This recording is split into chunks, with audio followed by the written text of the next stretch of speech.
Let's get into it. 1, 2, 3.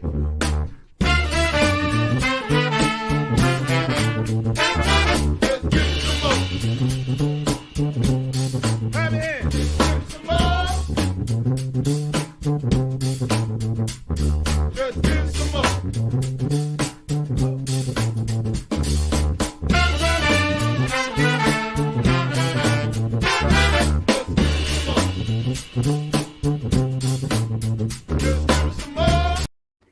Well, hello, everyone out there. Welcome to my Whiskey Den, your favorite public access whiskey review show where craft whiskey is king.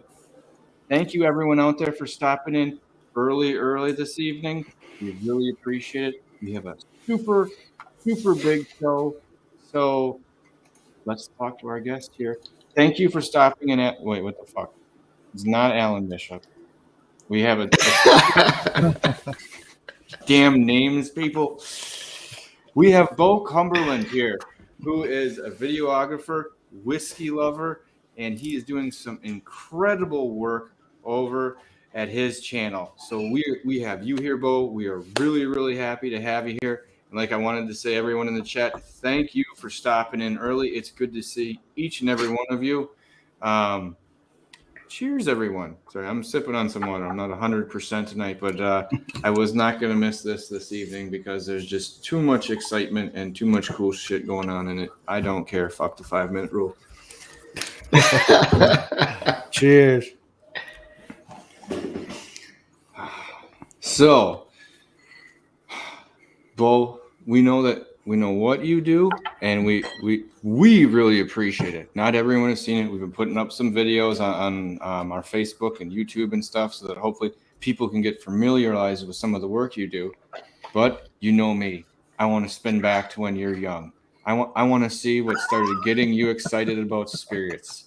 So we want to hear about Little Bo. I want to hear about Little Bo. Bo. I want to hear about what got Little Bo excited about drinking. We can talk about Little Bo all night if y'all want. So I don't. My story is kind of unique. I wasn't. In high school and college, I drank a little bit, but luckily I think I wasn't that kind of guy that. I didn't do the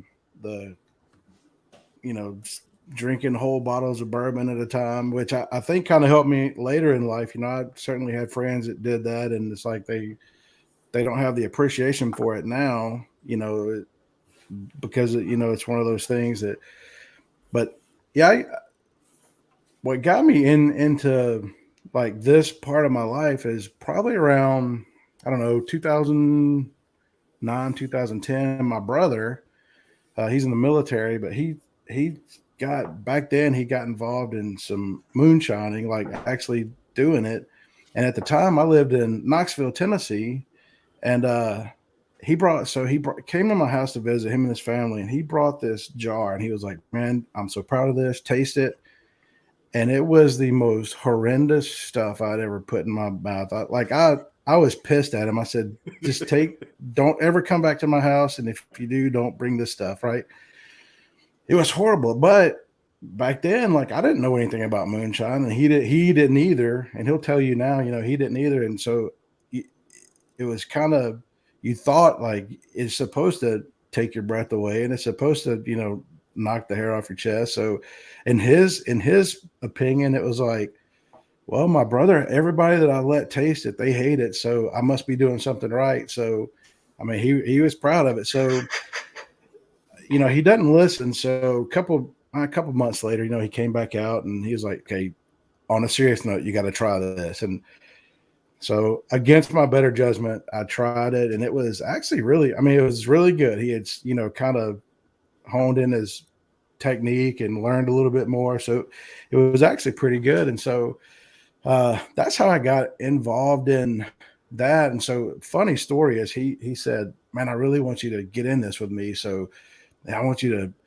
learn how to make it, and let's do this thing together." And I was just like, it's illegal. So I don't really know, I got a family. I'm not made for, I don't have a body for prison. Or maybe I do, but I I'm not built for prison, so I don't really want to do this. So I really got to thinking, like, what could I offer? And so I thought, I'm in the backyard of like probably 50 or 100 the greatest moonshiners that are out there. So why not kind of use my filming talents to get in there? And that was a lot harder than I'd originally thought because, this was right about the time, say, like, what was before Facebook? MySpace, and then Facebook was coming on. So I'd reach out, I'd get involved in these like moonshine groups. And as soon as I would say something to the effect of, hey, I'm a filmmaker or videographer, I like to, film you guys, I get kicked out. So like for probably 8 months, like I just was persistent and I would get kicked out. And then there would be some groups I would join and I would immediately get kicked out because the people had seen me in the other group. So but so I finally, probably, and this was years later. So this was probably 2013, 14 at this time. But finally, this one guy, so I have a film. It's the first film I ever did. It's called Made Good in the Woods, running with Mike and Tyler. So these two moonshiners from South Georgia. They're 5 miles from like the Florida Georgia line. But one day I was just outside cutting the grass and I get this phone call and it's this guy and he says, is this Bo Cumberland? I said, yeah. He said, you know who this is? I said, nope. He said, I'm Mike Peak and I run Georgia High Proof. That was the name of his channel and all that stuff at the time. He said, I hear you're looking for somebody to film running moonshine. I said, yeah. He said, that's me. He said, but I tell you what, no bullshit. We're going to do it the right way. And I thought that was just so weird that he was emphatic, like, no bullshit. We're going to do this the right way. And I thought, come to find out later, he was actually on season 1 of that Discovery Channel show that was out, that came out. I don't want to say the name of it, but, so apparently what they had him do is say, on this episode, you're going to break into this guy's warehouse and steal all of his moonshine. And he was like, that's not what it's about. And I was like, you're exactly right. That's not the story I want to tell. That's not, I just want to tell the history of it. So that's kind of been my mantra the whole time, whether it's moonshine or bourbon or whatever. It's just like, I guess we could do without the theatrics. So that's just kind of my stance on it. So that's how I got in it. Into what it is. Yeah. It's a, so I do some work with Steve Akeley, at ABV Network, and we do some bourbon films. And when we talk a lot, it's like, there's so many films out there that the bulk of it is they tell you what the ABCs of bourbon is. They tell you what bottled and bond means. They tell you, all this stuff. And so, the stuff that I do with him and the stuff that I do on my own, I just assume that whether it's moonshine or bourbon, if you're into moonshine, you already know a lot of the history. If you're into bourbon, you already know the ABC bourbon. So let's skip all that stuff and let's get to the meat of some stuff. And let's go a little bit deeper than like the ABCs. And it doesn't have to involve explosions. It doesn't have to involve, whatever. So the story in itself is a great story. And so, I think that's of people that are just crazy about this bourbon boom, so it's got it. The story is good enough on its own. It doesn't need all that stuff. Exactly. Why cause conflict in something that doesn't need it? You're wasting time telling a story on conflict that doesn't need to be there. Right. Nah, sorry. And not that I don't believe that. I believe it 100%. But yeah, that is sad because it's the more exciting. I love the way you look at it because you're trying to show people what's going on. Sorry, I read the chat for a second. We'll leave that there. But if you're not in the chat, please go to it. And it looks like Facebook is down. So, Bo, I will switch this back over once we're done, and we'll be posted back over there. But that's why I usually curse Facebook every like 7 or 8 episodes, just because they're lovely. Or is it meta? Whatever it is. I hate the whole thing. It's stupid. It's stupid. Yeah. There you go. So, Bo, I was looking at your backdrop that you got back there. It looks like you've got you must have a CPAP machine because you're distilling your own water, or is that just? So I have this. It's an antique water purifying system. So yeah, no, actually it was given to me. So I did a recently, probably I guess it was last year. I did a film for Donnie Benton. I don't know if you guys know who he is. Donnie and Teresa, they're the Beattyville Hillbillies. And so I had done a film about them. I met Donnie, it's probably 2014, 15. And so he and I we tried to just figure out time to, work on something together. And just never, our schedules never kind of, coincided with each other. And then last year it just happened that I had some time and he had time. And so we got together and I did a film with them. And he called me a couple months after I had finished the film and all that stuff. And he said, come back down to the house. I got something I want to give you. And so I had been eyeing that thing. Like every time I'd go there, I see that just sitting on the shelf, and I'm like, man, you do such good work. And I'd like to buy that from you one day. And so he gave that to me for working on, for what I did for him on that film. So I thought it was a super nice gesture. That's really cool. Like when people, and I haven't used it. I haven't used it yet to make my water for my CPAP machine, but I have plans on doing that very soon. It's perfect. Yeah. Old Dale Bishop down there might give you some tips from his, Allegedly. in the woods days. Allegedly, yeah. He's got a CPAP machine too. Yeah. Or two, yeah. Everybody does. Right. Got to keep that water clean, man. That's right. They do. The only way to do it. Excuse me. So, what the hell is everyone drinking tonight? What do you guys all got in your glasses? I started off with some Three Boys. I'm doing a theme. I'm doing things that distilleries that Bo has done his 5-minute tours with. But I start off with some Three Boys, and I'm actually getting ready to jump into a Peerless glazed berry donut. Oh, I bet that's good. Oh yeah, it is. I got this citrus spice cola. It's actually a couple months old, but I'm trying to hold on to it because I like it a lot. It's one of their ryes, but it's do they do anything bad over there? I don't know. No. Every single barrel I've had from them is just. I mean, they're all unique and really different, but they're all so damn good. Yeah, for sure. But kicking the apple brandy tonight. Not bad. Mine's still on the shelf at Chateau de Rose. That's funny. So were you involved in? How did you get involved in filmmaking beforehand? Was it all you? Did you have some background in high school or college? No, I got involved in. So my background I went to college for graphic design. So that's where I got my start. And I've always been, since I was in high school, I've always been interested in, I don't know if filmmaking is the right word. Cause back then it's like I had a, VHS, one of those big camcorders, so I don't know if filmmaking is the right term, but I've always been interested in that kind of thing. And so, going into graphic design, it's all really graphic design, photography, all that stuff is kind of one big,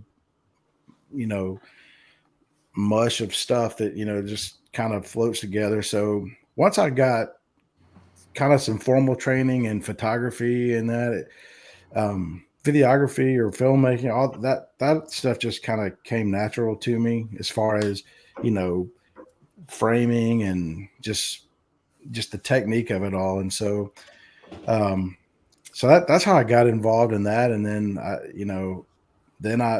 the job that I currently have, I've been working for this place for 16 years out of Oak Ridge, Tennessee.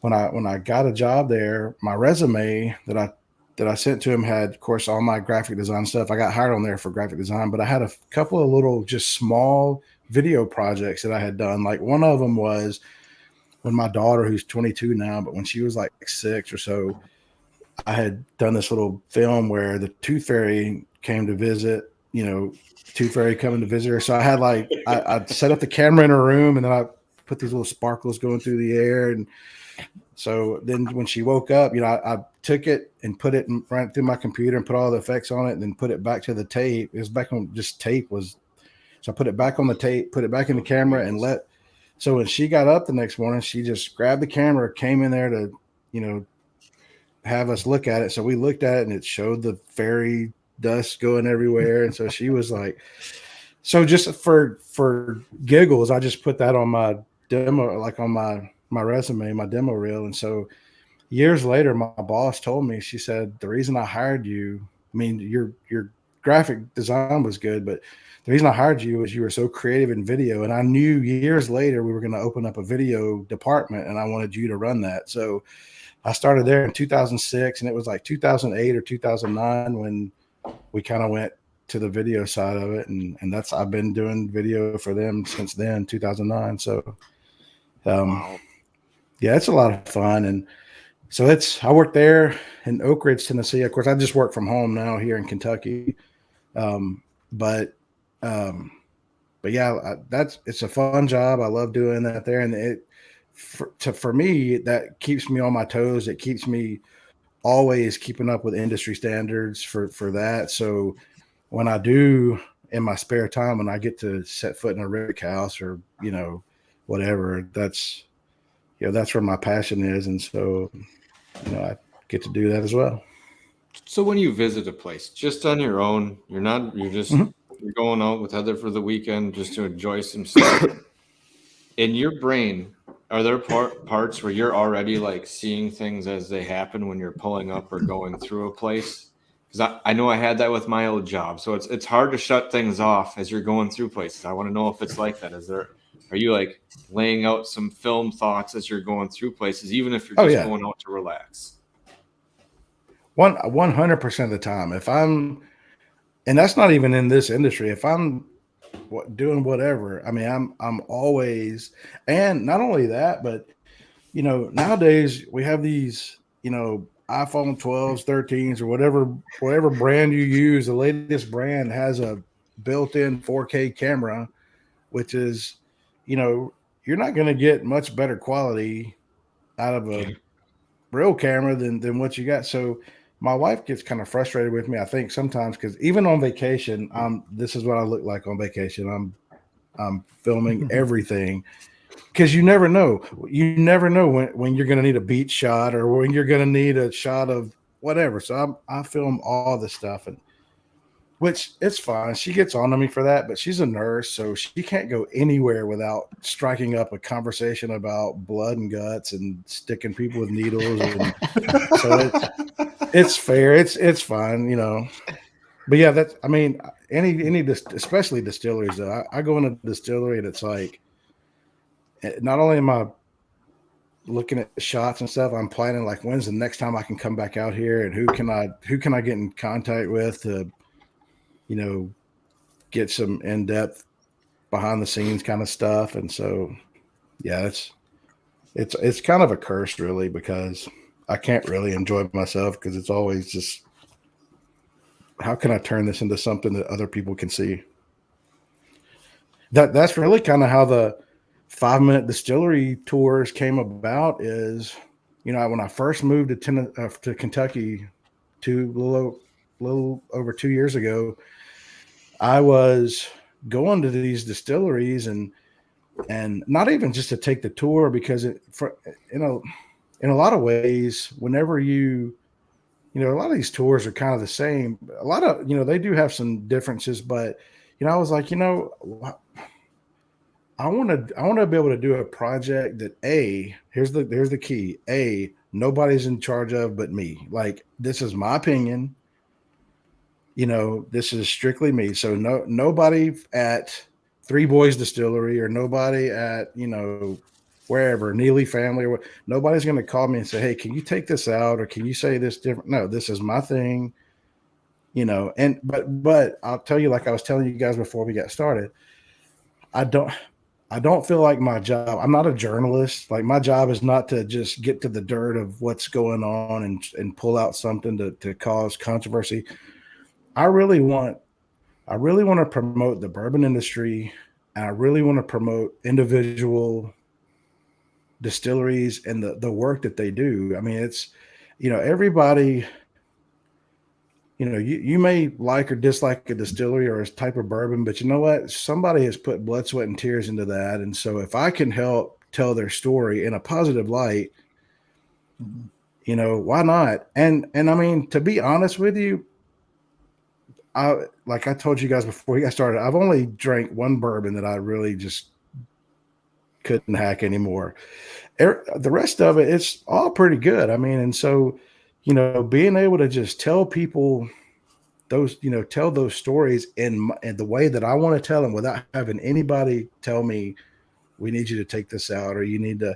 Now, I do know, you guys know this too. There are some distilleries that you got to tiptoe around some things because another distillery might own the rights to their grandfather's name or just some of that kind of stuff. But, other than that, I do try to be respectful of that. But other than that, I mean, that's why I started the 5-minute distillery tour, because it's mine. And what's funny is the first couple of times I did it, of course, I had nothing. Like I had nothing to show anybody. Like, hey, I do this 5-minute distillery tour. Can I come to your distillery? And here, by the way, I pay for the tours. Like, it's not like I'm not going in and getting a free tour. So I pay for the tour. It's legit. It's my legitimate review. But it started off, I would have people say, well, we don't let people film in here. So you can't come in and do that. And it's like, that's fine. Now, some of those same distilleries are seeing what I've put out there. And they're like, hey, can you come do a 5-minute distillery tour?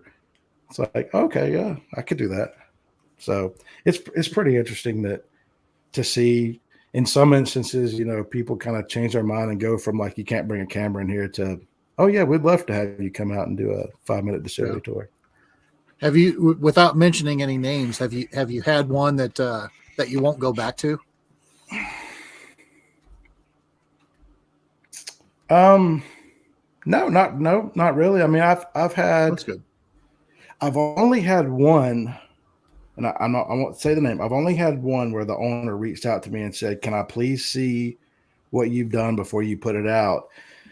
And the only reason is like I said, there's some like iffy stuff that like another distillery owns the rights to something and you can't say somebody's name. It's just one of those kind of things. So I made sure that I was respectful of saying it the way I needed to say it so that they don't get in trouble. And I mean, just that kind of stuff. But that's very few and far between that I found in this industry. I mean, everybody plays well with each other for the most part. And so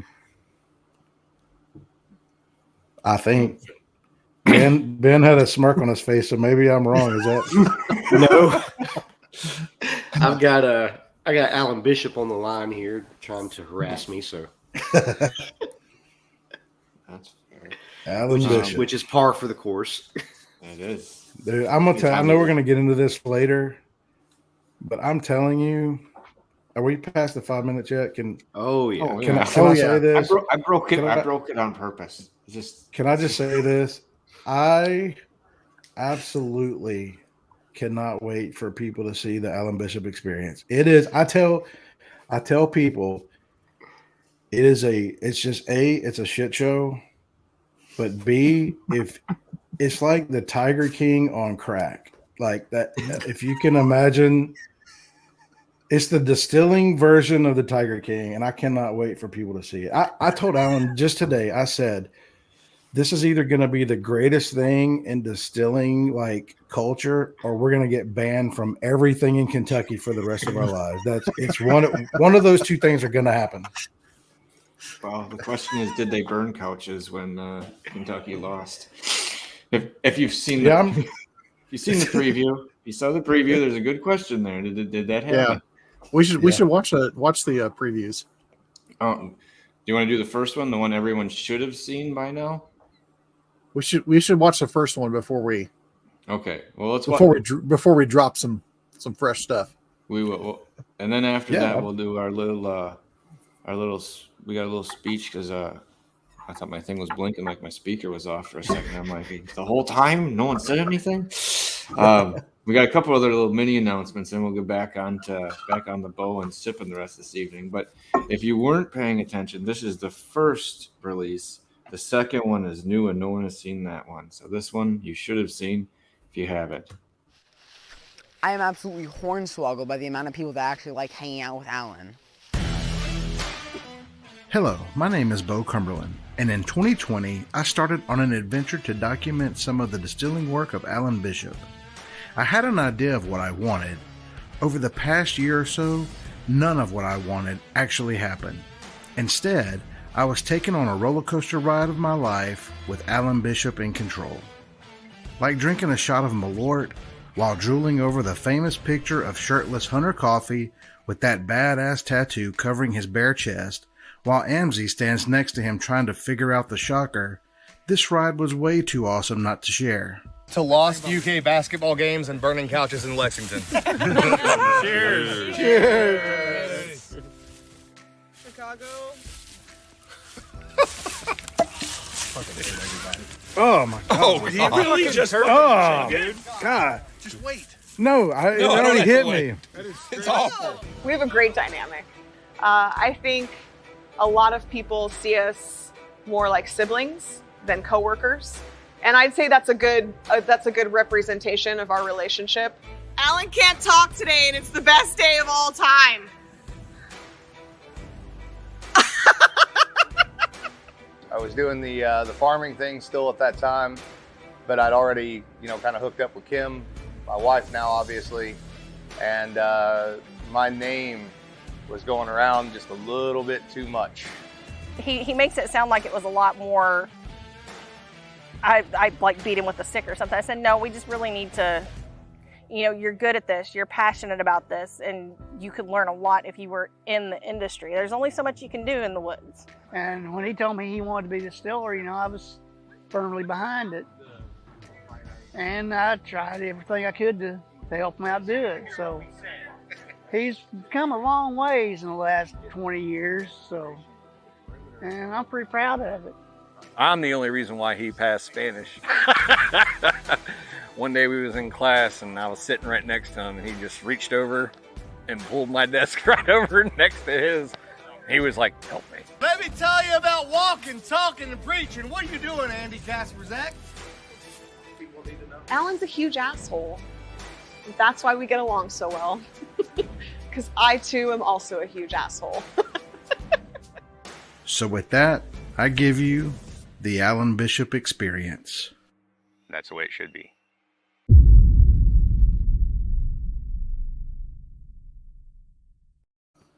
Boom. So that gets you caught up.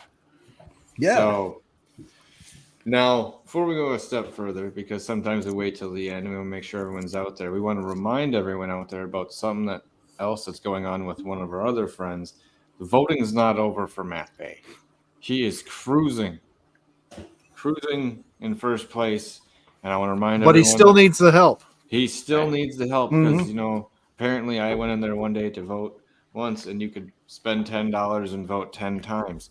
So keep on it. Keep on the steady thing. Keep Matt in first, and let's get him his new workshop because he does deserve it. And if you don't know where that is, I got more things here. It's right here. Get out right there. Type those for Matt. He's been in number one in his group all along. But there's some people out there still that could do some damage. So that guy's the real deal too. Mm-hmm. Yeah. Matt's a good dude. Yeah. I do want to say one thing while we have an intermission. Yes. Is of course don't forget to like, comment, subscribe, hit that bell notification, and all that other stuff that Kevin likes to do. Kevin, are you recording right now? Oh yeah. We found out that there's another channel. Oh, there's another channel called My Whiskey Den. Right. That started 7 months ago. and clearly the person that did it knew that the other one, that this one existed, because he had to add his name to the end of it, and his show didn't start out that one. So it found out because somebody was searching for it and found that one, and we're like, whoa, okay, that's kind of crazy. But hopefully when we get back into the interviews, we don't have our evening with, which some people are also calling their things out. but unrelated to that one, but hopefully they don't search and find the wrong one, because you want to see our handsome faces instead of the other faces. So no, we're not going to burn anything to the ground, because then we would be the assholes. Yeah. So not yet. So which reminds you me, can burn it to the ground. we need to speed this up because I'm on his show at 10:30 tonight. So. I thought I saw that shit too. Fuck. So, whoa. I did that. I don't even know if Bo knew what happened for a second. I do something and he slids you off, man. Mike, he still has time to do some editing before the official release. Oh, I don't care. I was 100% honest with everything I said. I meant every bit of it. So yeah, for sure. So, but now let's turn it back around. I got a question here. This is off topic, kind of intermission. What's the name of the cat? I said I was going to get into this. All right, so here's the deal with that cat. So I don't know how many of you know, we have 7 cats. So holy shit. I know that is that statement. That statement is correct. So he's the latest cat, and the reason we have him, it was around October when this other cat kind of started hanging around the house, and this other cat started following my son, who's 14, followed him everywhere. So for like 3 or 4 days, my son was begging us, can we please bring this cat in and, adopt this cat? And my wife Heather finally was like, okay, let's take it to the vet and see what's, get it shots and all that kind of stuff. Well, we take it to the vet and it has feline AIDS. So they're like, do not let this cat around your other cats or all your cats are going to die. So we're like, okay. So they ended up putting that cat down, and it tore my son completely. Like he's a kind of manly. I mean, he's not, he's a manly man. So, but he was crying his eyes out one day. And so Heather and I happened to be at a store, I guess, getting cat food for our other 6 cats. And this cat was just meowing and just trying to get our attention. And so we were like, all right, let's get this cat as a replacement for the one that we had to put down. So we got it, brought him in, and most cats. So it is just too long of a story, but the way all these stats. Unless you really have to get on that other show. Yeah. I got to go.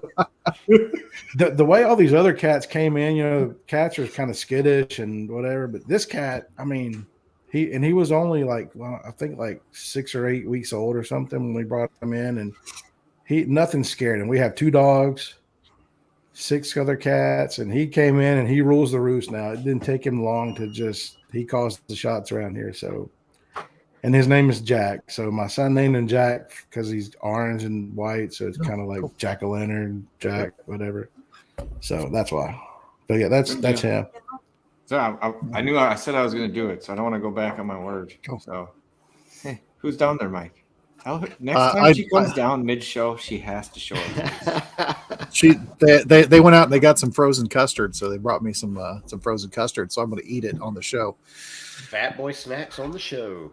Yeah, you're damn right. It's called and it's called I think it's called the Maverick Jackhammer, because the local semi-pro hockey team, the Mavericks. If you buy this Jackhammer, which is chocolate and vanilla custard with peanut butter, Reese's and Reese's Pieces. So I'm not gonna go against it. I do not need all my toes. It's going down tonight. God. Okay. Damn. Excuse me. Sorry about that. That sounds good. And it's going to go really good with the Glens Creek. Oh yeah, that's good stuff. I don't think they make anything bad over there at Glens Creek. They don't. No. That's almost another way when people are judging distilleries is how solid is your lineup. Even if it's three spirits to 10, how solid is it going through them? Now I know that some places are going to make some things that are kind of niche, might not be up your alley. So obviously, I'm not going to get on someone for making something black licorice. I mean, I'm never going to touch the something. Yeah, you are. Yeah, I will. I'll ask him what was wrong with him. I did that to Alan when he was handing out moonshine. It was beautiful. And at the same time, everyone else praised him. I'm like, but why the fuck did you put anise in it? Like, what is wrong with you? It'd be perfect without this goddamn plant that needs to be burnt to the ground. You know what's funny, though? I do not like black licorice would be like the bottom of my list as far as candy or whatever. I hate that, but I like absinthe for some reason. I can't explain it, but I mean, I'll drink some absinthe, but I can't stand black licorice. So go figure. I've had other stuff that I've liked it in. There's just some things when it hits me like that. No, no, not at all. Like, and it was good. I'll respect it. It was tasty, but just why? Tread on thin. All right. Tread on thin ice there, Patty. I know. I'll stir the pot. I'm in no fear of that. Well, you know. He just left. He got. I'm going to go stick this in the freezer, but I will say this jackhammer with the Glens Creek, fat boy heaven right there. You should try to finish it. Oh, he takes himself off. Now what's he doing with that jackhammer? Terrible. But so we're about halfway through. Let's turn this towards what used to, how long have you been working on the Alan Bishop experience? Alan Bishop experience? Well, let's see. I'm trying to remember what. Ben, do you remember when was it that we went to Alan's place the first time to film? I mean, it was back in the end of summer, right? So yeah, July, August. Somewhere maybe? right in there, I think. So let me back up for a second. I want to say July, I think might have been. Yeah, I think it. I feel like there's an abridged, and it started way back here. Well, no, here's the thing. Okay, so I pitched to Alan 2 years ago, maybe. I said, look, I know you hate the term master distiller, but you are one of probably 3 or 4 people that I know are a true master distiller. And what I mean by that is not necessarily that, you're the best or you have all the answers, but I've told people before, Alan Bishop could take concrete and distill it and something tasty would come out of that. So he's got a vast knowledge of different things. So I would say he's a master distiller. So I came to him probably 2 years ago, and I was like, let's do a documentary about just master distilling and somebody who is great at distilling bourbon, moonshine, like gin, absinthe, just everything. Like I want to do, and I want you to be kind of the center of this piece. And I want this to be. Certainly, I wanted it to be more structured than what the Alan Bishop experience is. So we outlined all kind of stuff. So I went out to his distillery probably a few months even before that first time, Benji. So it's probably maybe this time last year. I went out to his distillery and got some footage, some interview questions, all that kind of stuff. And so then it kind of turned into, let's have a party out at my place and bring your cameras and let's interview all kind of folks and let's just have a big shindig out there. So we did that. And then that turned into like around, I guess it was, when was the second one? It was October, November or something. I mean, it was cold. It was cool. So we all had, jackets on and stuff. Me, I'm freezing. No. I think I remember. Was that there was the one Kelly was at where it was? It looked Yeah, like yeah, it was yeah. what cold. Yeah. Early So December.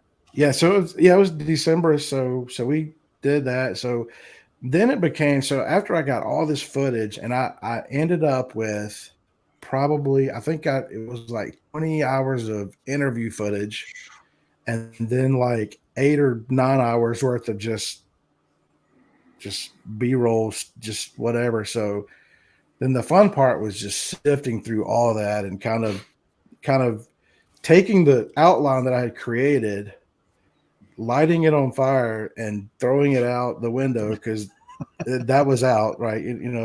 So just taking all that footage and kind of making some, a cohesive story out of it. So, I joke and I kid around and I say it's kind of like the Tiger King and it's a shit show, but it actually, I mean, it's a good film because there's just as much seriousness in there where Alan really is talking about how he got involved in distilling and his theories on distilling and the differences. Cause I honestly didn't know this, the differences in like a distiller and an alchemist so all these things, there's just enough of that stuff in there to offset just the raw silliness of everything else. But it's all of it is in good fun. All of it is, you'll hear this term quite often, but all of it is kind of a brotherhood.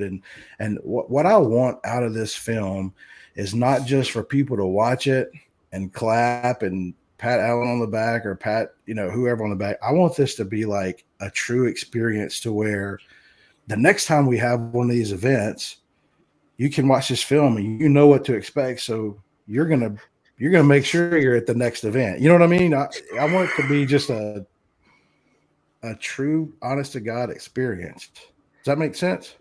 Yep. Yeah. And speaking of experience and all those hours of footage and et cetera, I'm curious how many hours of film and gigs of storage space were wasted on filming DJ trying to blow up a whiskey barrel. And you know what? The sad thing is that didn't even make it into the film. Only because so yeah, it's for anybody that was there, DJ. What did we spend? Probably 45 minutes. He's trying to shoot this. What was it that they had in the barrel? Tannerite. Yeah, they had this tannerite in there. And so when he finally did hit it, and it was a big, loud explosion, but it doesn't translate to film very well. So it's like, because it was pitch black by the time he actually hit it. So it's the screen is pitch black, and then you see this flash of white, and that's it. So it's like, that doesn't translate very well. So, but yeah, I think one of the best parts was while he's trying to shoot that, was those two kids that were there. Mm-hmm. Just talking shit on the whole time. he's got his gun out there, and then there's another gun, and he's trying to shoot it. These kids are like, "Man, I can hit that, better do it. I don't know what your problem is. I can hit that blindfolded."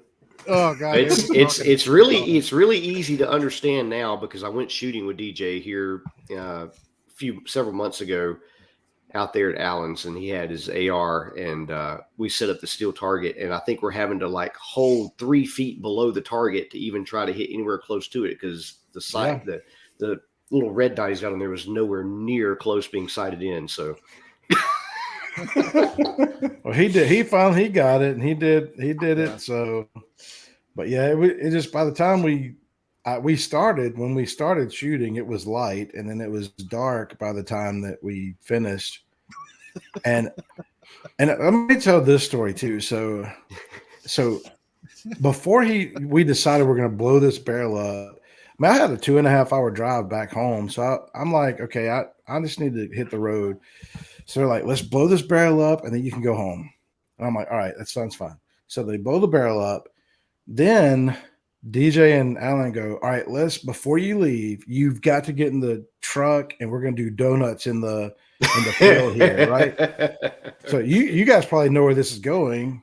I, on the other hand, just thought foolishly that they were men of their word. So So I get in the car, I get in the truck, and they're doing donuts in the field, right? So we're just doing these donuts. I'm like, okay, about 5 minutes we'll be done. I can hit the road.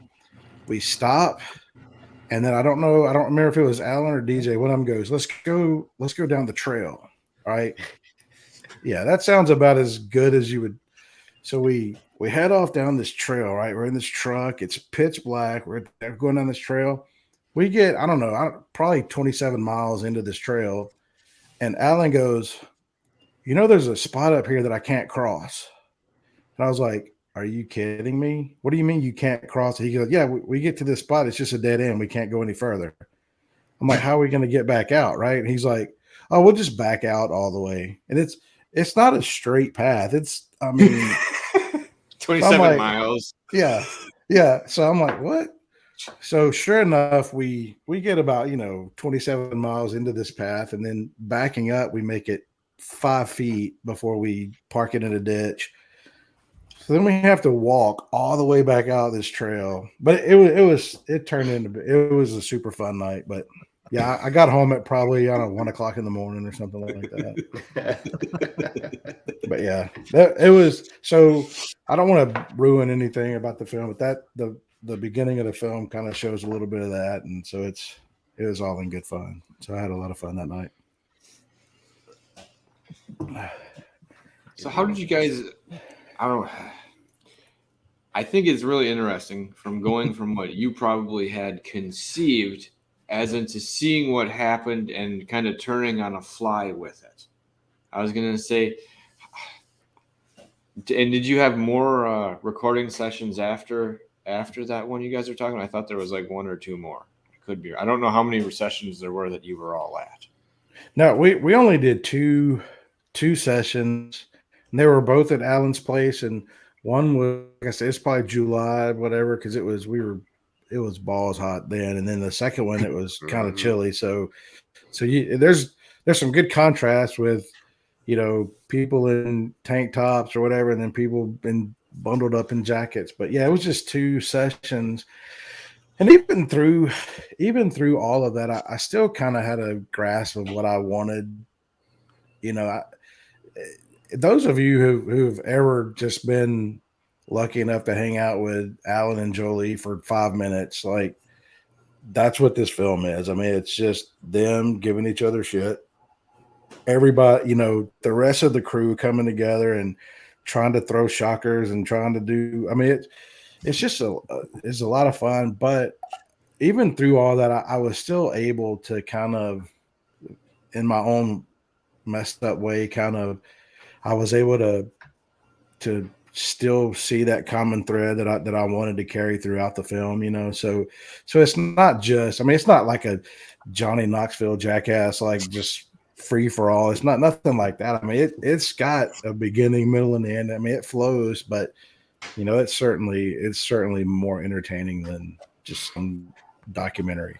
And it's more entertaining than a documentary, but you are, in my mind, you have like kind of the heart and the soul of that, because there was a list of questions we went over. There was a lot of them that really did delve into what made a master distiller. How do you define that type of thing? And that's a very profound question for people now, because you're starting to see a section of older distillers leave, and there's a bunch of middle-aged distillers or people coming into it. Is like, and how do you determine this? People haven't necessarily been distilling for 20 years.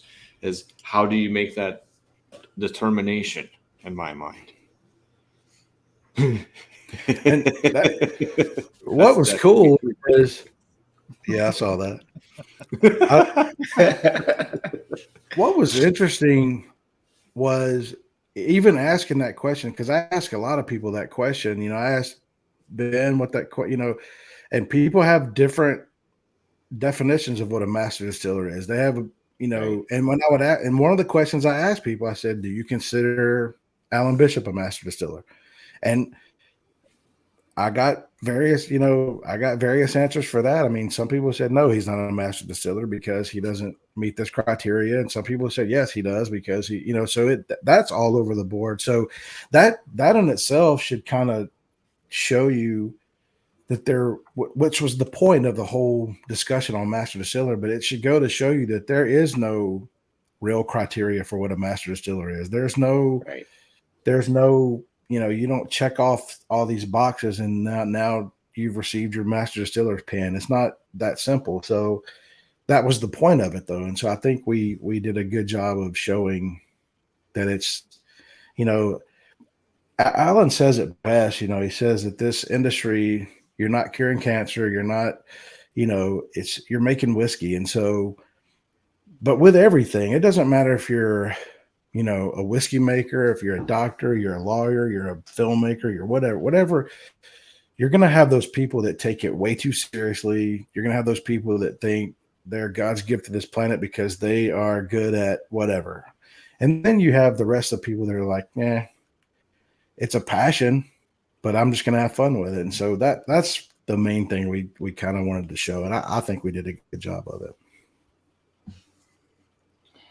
I do.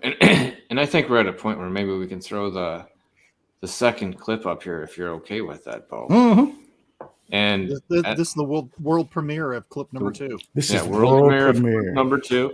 And I want to say there's a section in here where this seems a little more lighthearted, but where Andy and Alan speak, I think that section hits to the poignancy of what we're discussing about how it's, exciting, fun movie with all, people acting goofy and having fun, but there is this line that is legitimate. And I think that does come out in this section.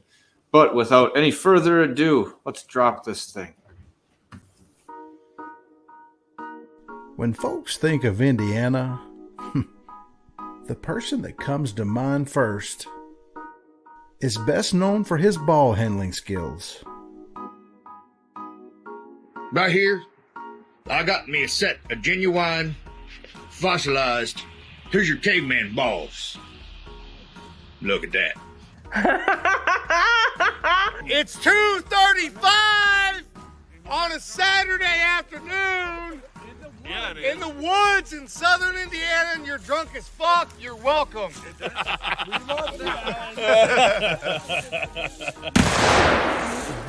Somebody just had to be loud.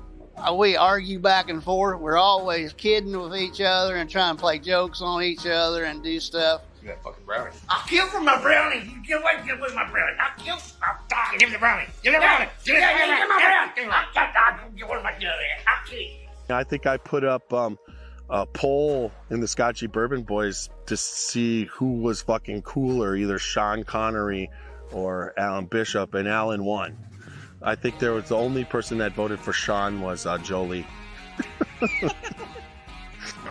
He is a perfectionist, I think, in a lot of ways. I think there's a lot of people out there that are happy with making good whiskey. I don't find that Alan is that kind of person. I think he's always wanting to make the best whiskey that he can make off of every run that he runs. I want to bring that home distilling, explorer, plant breeding side, spiritual side in line with the have to make a living and pay for food side of things. And I want to do it in such a way that at the end of the day, I don't feel like I have to tell anybody I'm sorry or fuck you. Well, the shocker to me is sort of like giving somebody the bird. It's just kind of one of those things they do. It's now it's just become like when I was younger, what we used to do is just hide in middle fingers everywhere. It's just kind of that's what it's turned into. Every picture you got to kind of fit it in somewhere. I can naturally do it. How are you even gonna? I just get really confused. I don't know. It's funny and I like it. My favorite part is that Amzie winning can't do it.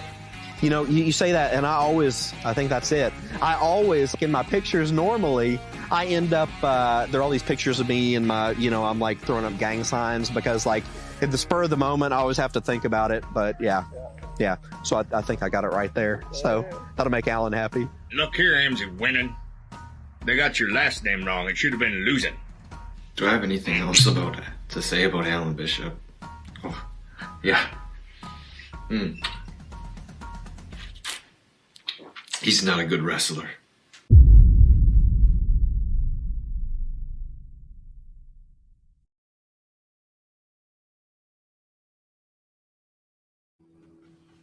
All right.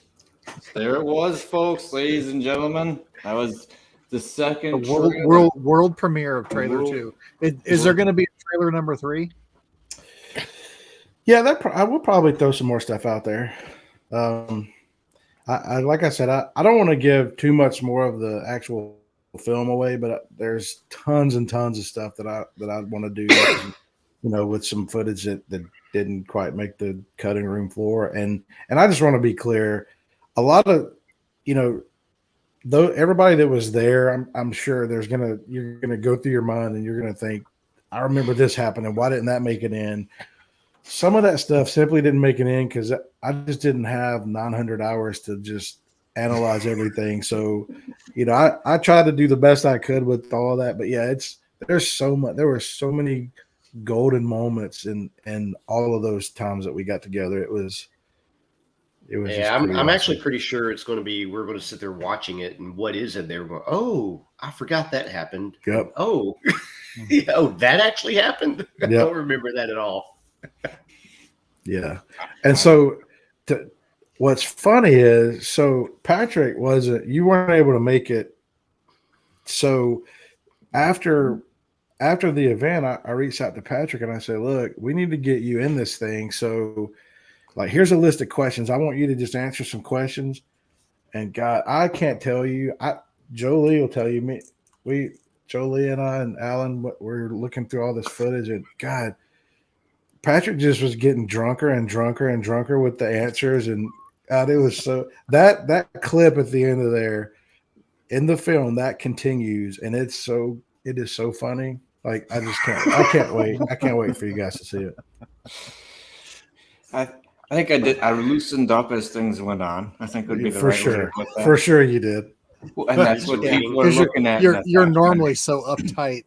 Right? You never know. Sometimes. High-strung Patrick. That's what we call you.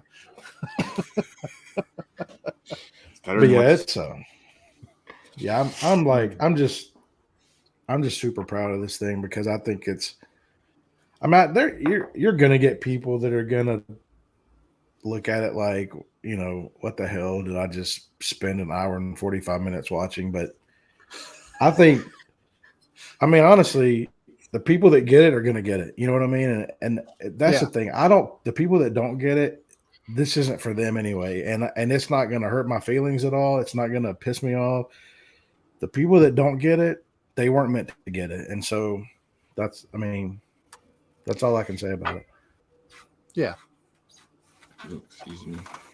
Well, I think there is, excuse me again. Sorry about that. Isn't that the way the art's supposed to work though? Yeah. Oh, yeah. Well, I think it was a collection of like-minded individuals that went out to those distilling events. In that collective, it was a lot of people working off each other. And that's the most exciting thing, other than just, having a good time, which I will admit happened. Right. Oh, yeah, for sure. Because why wouldn't it? But, it was something that I was happy you reached out. But yeah, I'm glad that story branched off and made it then. I know where it ends. So yes. And I'll stand by my the statement about Alan being a questionable wrestler.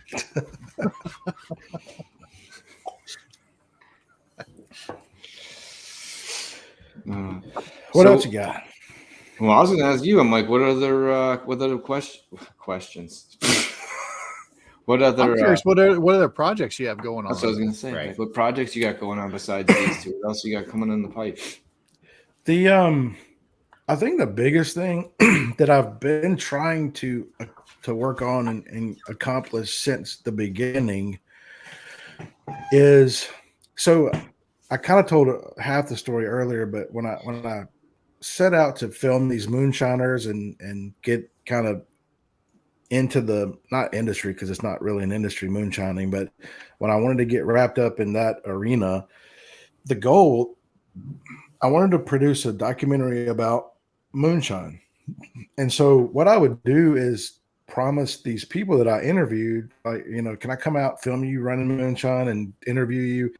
And, there's every state has like a moonshine festival or a hillbilly festival or whatever. And so a lot of these guys will go and go from festival to festival. So I would say, if you'll let me come film you, and I'll put together a film that you can turn into a DVD and sell it on your own, and you keep the money, do whatever you want. If you let me keep the footage and you allow me to do what I want to do with the footage, trust me to do what I want to do with the footage. So that's kind of the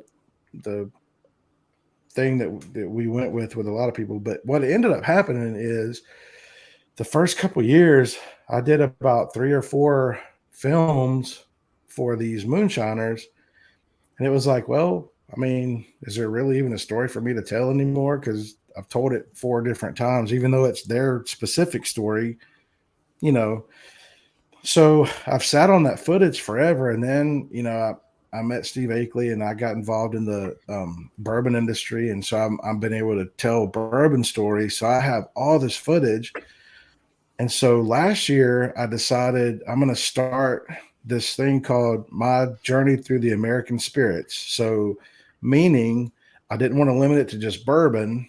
So I wanted it to cover, you know, moonshine or in bourbon or whatever. If it's gin or whatever we can cover. I want it to not to be locked into just bourbon or moonshine. So I started this channel, and so I've put like kind of all my old stuff on there.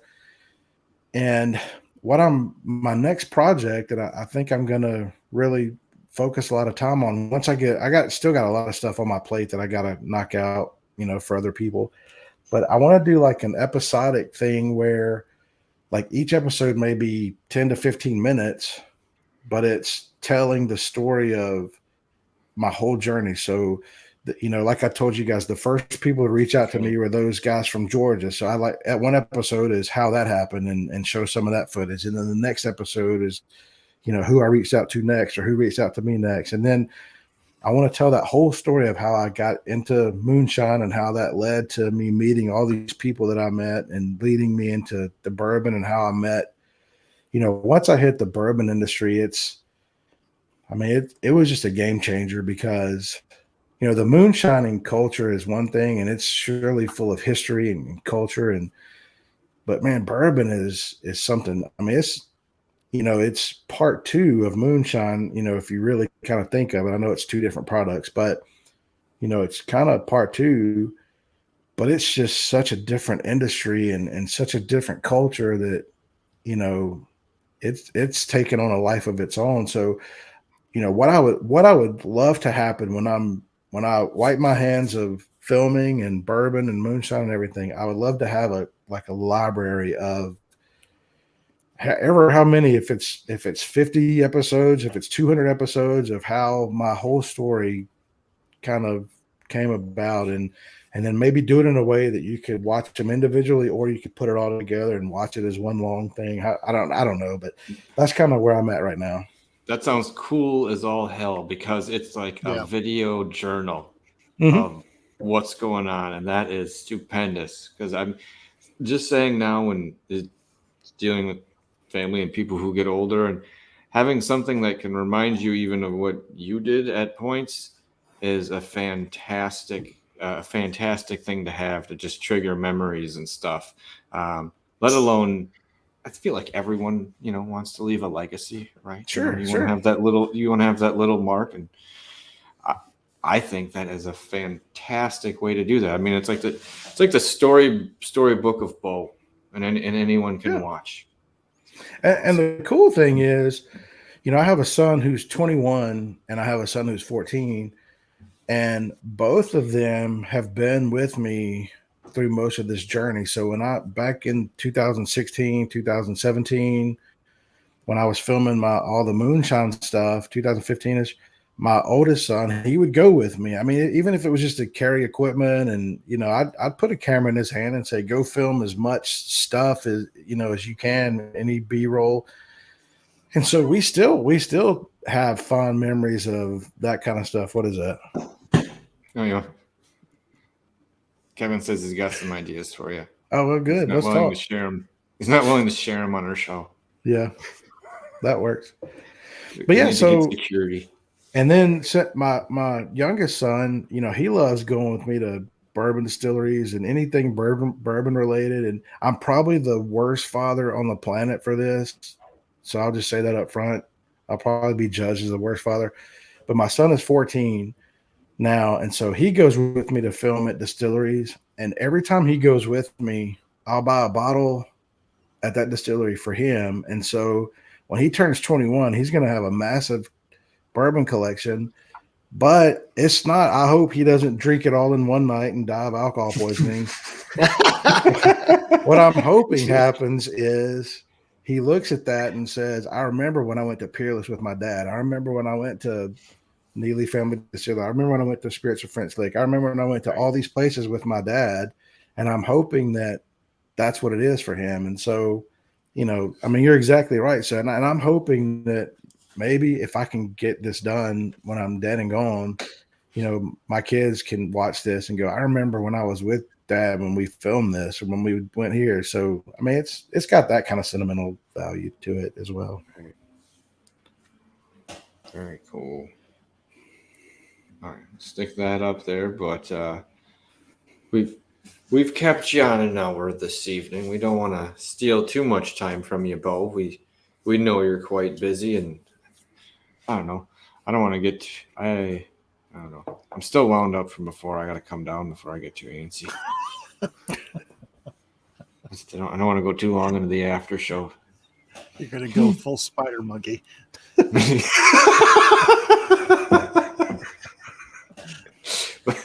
Maybe. You never know.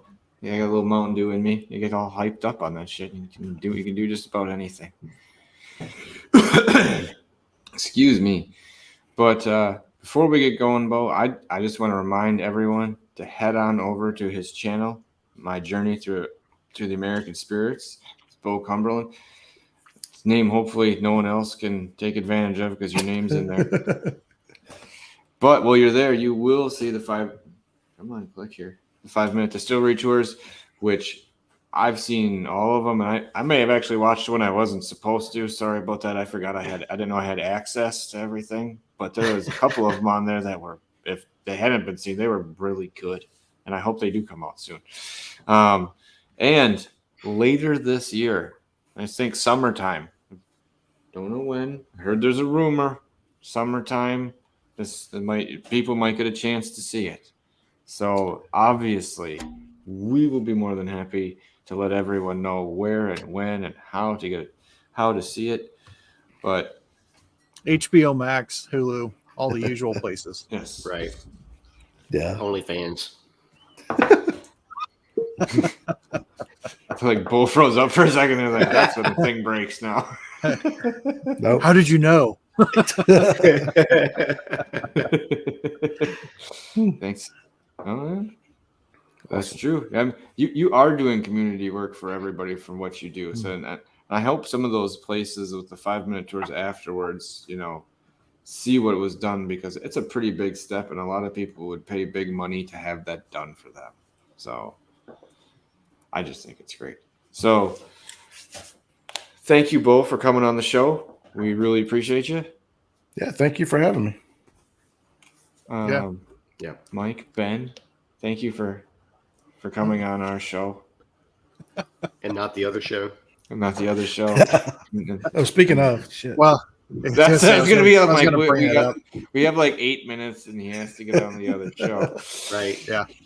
So, but yeah, remember to check out his channel. Check out the movie that comes out. We will keep you updated on that. And next week, I think we're just going to do some reviews. That's what the rumor has. Or where you can get some online whiskey. What are the best sources for that? It's one of those two. We're going to paper, rock, scissors for it over the week, and we'll come up with something. I'll be giving away my secrets, Patrick. Yeah. Hey, that's what we resorted to for pick and show ideas right now. I don't think we're going to talk about the good ones. No, not anymore.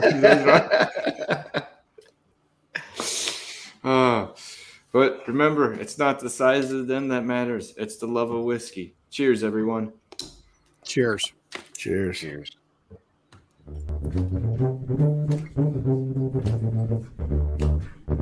Thank you.